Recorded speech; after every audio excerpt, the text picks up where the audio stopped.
Yeah, so this is a slight problem. So one thing I've already run into is lag. Hi everyone, I'm Kloo, and welcome to another episode of Vanilla Plus, where I'm working on my command blocks. So an issue we've run into is these commands, execute if entity. Entity is the big thing. So these ones over here, which are targeting players, because there's only one player, they're fine. Entities, however, the way it works is it checks every entity and then only returns if it meets the parameter. I was hoping that it only checked entities that met the parameter. So we need a new workaround because we can't have them always active. This one stack alone is already causing that much lag because it's always active. So these all need to be swapped to Redstone, and we have to come up with a new way of triggering them. So I could either run a redstone timer. That was something that I was trying to avoid because a lot of redstone does cause lag, and we already have a little bit down here, which we'll get to later. So I had to think of a different way to do things. And I'll show you what I've come up with. Right, so the method I've come up with is to use scoreboards. So I'm using scoreboard objective add timer and then the dummy. Dummy is it can only be added to through commands. So all of these are tracked on the play. They're the statistics, but dummy is one that you, the editor, can manually change. So change that to always active, so it should give me the scoreboard objective. If we actually, the issue will be that it doesn't have one. So we'll turn this one on too. So this is scoreboard players add at all. Then the objective timer, and it's going to increase our score by 1 every tick. We go and set the display, not schedule.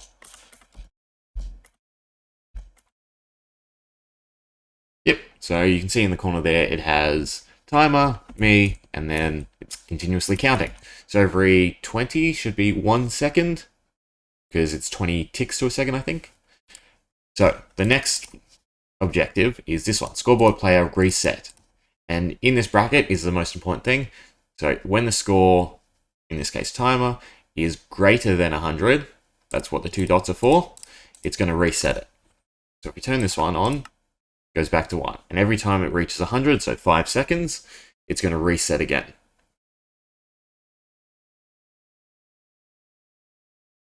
Yep. So then the last one is execute if score matches. So this one's important because every time the score reaches 20, it's going to run a command. If we just say hi, every time it gets to 20 and on, it'll say hi. And what this means is we can have it so every 5 seconds, it's going to run a command. In this case, hi. But more importantly, we could have it generate redstone blocks.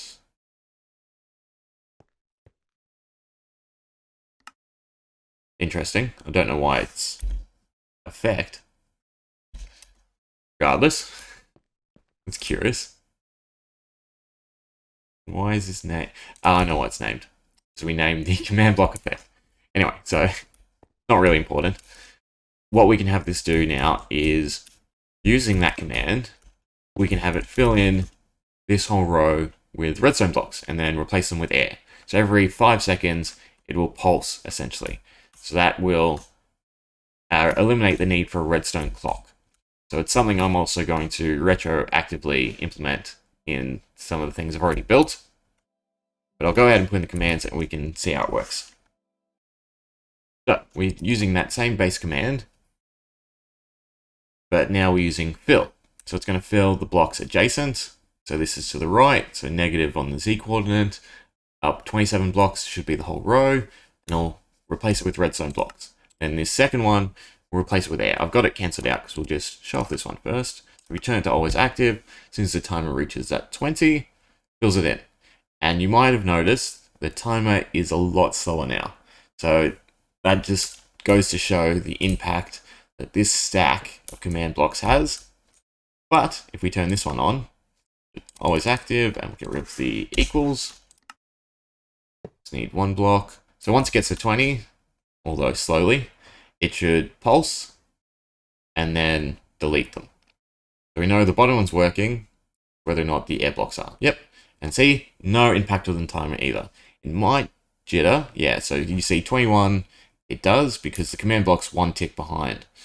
So every time it gets to 20, it will lag a little, but still far better than what was going on. And it's useful in the sense that we can change this number. So instead of 20, I could have still put that back to 100, so it's 5-second intervals, but I could have this stack run, you know,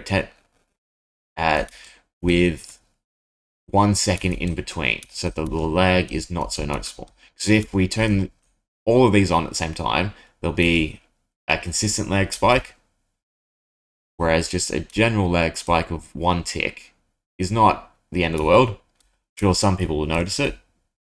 Other than that, it's a very handy way to eliminate the need for a redstone clock. Again, this itself, with the commands that are being run, which are just scoreboards and at players, no lag. You'd need thousands of them to generate a lag spike like this tower. The issue is this tower checks every entity in the world that's loaded, which is humongous.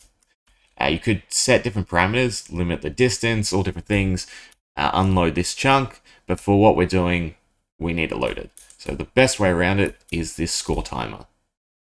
So very simple to set up. I'll put everything in the description. Hope you enjoyed. Yeah.